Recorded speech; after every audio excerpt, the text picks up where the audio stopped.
Hello and welcome friends. Welcome to another unboxing exciting video. Today I have for you this package. I just received it from the post office. As you can see, my voice is better now, and I've just returned from another week in the hospital. But it is all going well, and I'm quite pleased to share with you my latest acquisition. And without further delay, I have here a special knife designed for opening letters. It has here some engraving of the manufacturer. It is quite a nice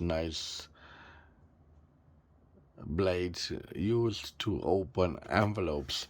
So without further delay, I will try to open this box and we will see together its content. So, like this, and like this, like this. I um, I should tell you what I paid for the whole content of the box because the box contains several items.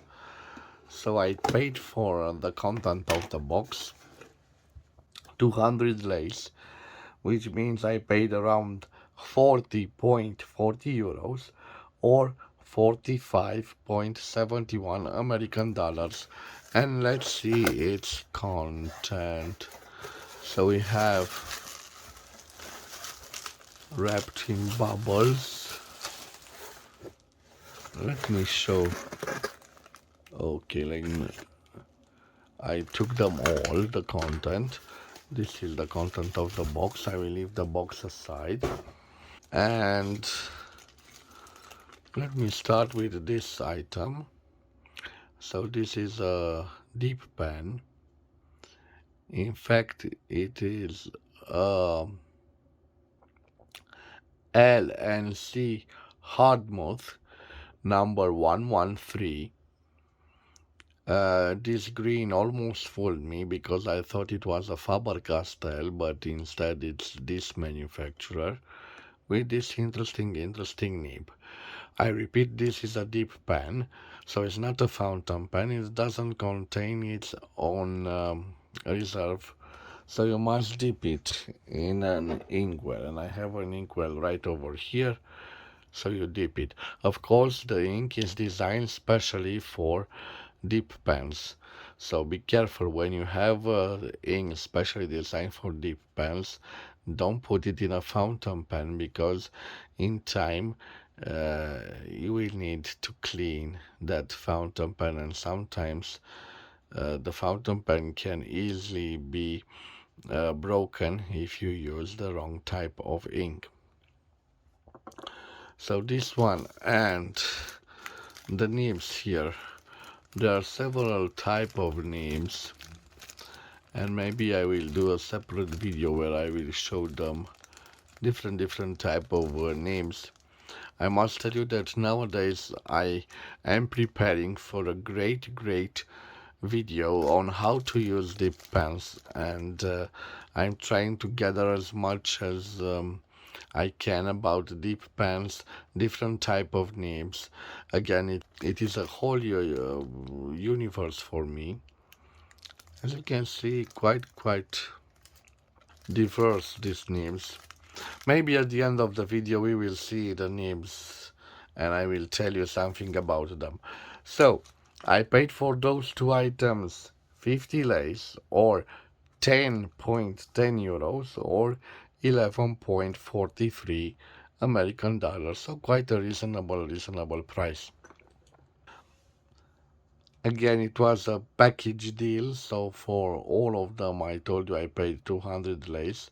For this, although is in my collection, this is a Flaro Vega S, and it has a gold-plated Flaro nib, Let me zoom on it for you to see. You can see the name Flaro or Laro as it is visible on this semi-hooded nib. Unfortunately, this particular piece has a problem in the sense that it lacks one piece from the piston over here. The piston is rather stuck, but it can be used like a syringe if you push it like this, and I will certainly find the parts for it. It is I have this fountain pen, several pieces in my collection. It is a fountain pen from the 1970s, the end of the 1970s and the beginning of the 1980s, and it is made in Romania, in the town of Sibiu, by the manufacturer Flaro. Okay, let's leave this aside. So again, for this I paid 50 lei, so 10 euros or 11 American dollars. Another Romanian product, but this time I must tell you that it is quite nice because it has this original ending. This is a quite small fountain pen, and I believe I already have it in my collection. It's interesting. This is fitted with a warranted nib, and if I'm not mistaken, I believe this is an ACM, another Romanian manufacturer from that period of time. It's interesting, guys, to see its filling mechanism. It is like you see an integrating piston filler, but with this giant rod at the end. So quite an unusual filling mechanism and quite an unusual pen. It's like a prototype pen. I don't know how many examples of this still exists out there. And I believe I have also in my collection a green one, but I don't have this black version, especially when it comes with this original ending. And guys, I left the best for the last part of the video. And this beautiful celluloid from the 1930s. Again, only 50 leis, guys. So only 10.10 euros or 11.43 American dollars. But this is a beautiful fountain pen. And if you've not guessed it by now, it is, guys, a beautiful KAWECO. A beautiful KAWECO, a wonderful celluloid, and if I'm not mistaken, this should be a KAWECO dia.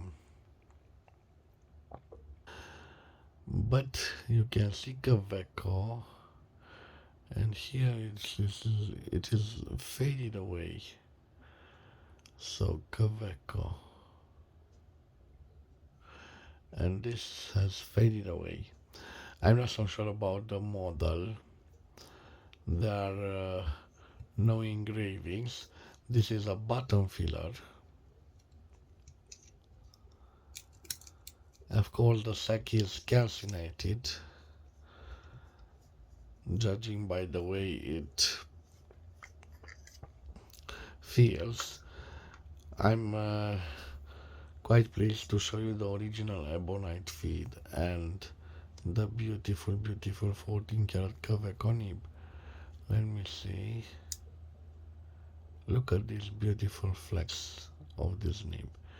It's good, just gorgeous. Maybe it's a fine nib or an extra fine nib.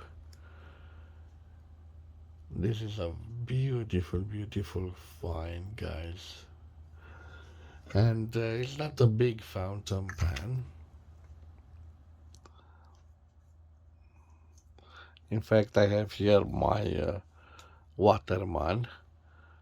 It's bigger than the Waterman.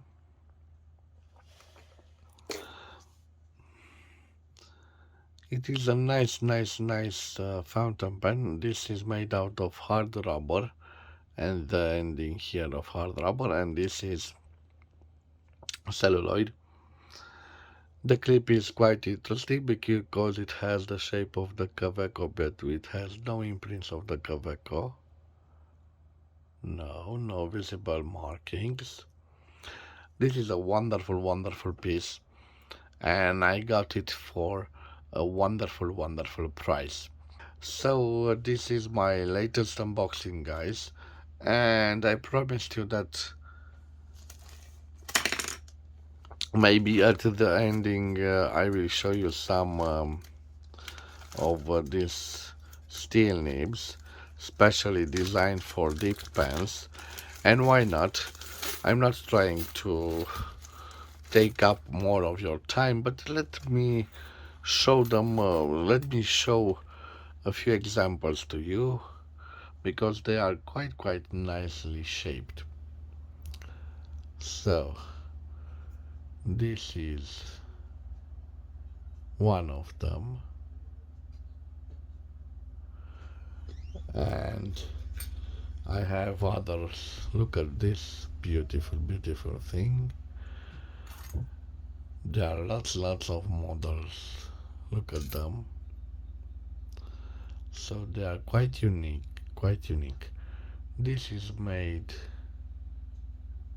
in CBU, so this is a Romanian nib.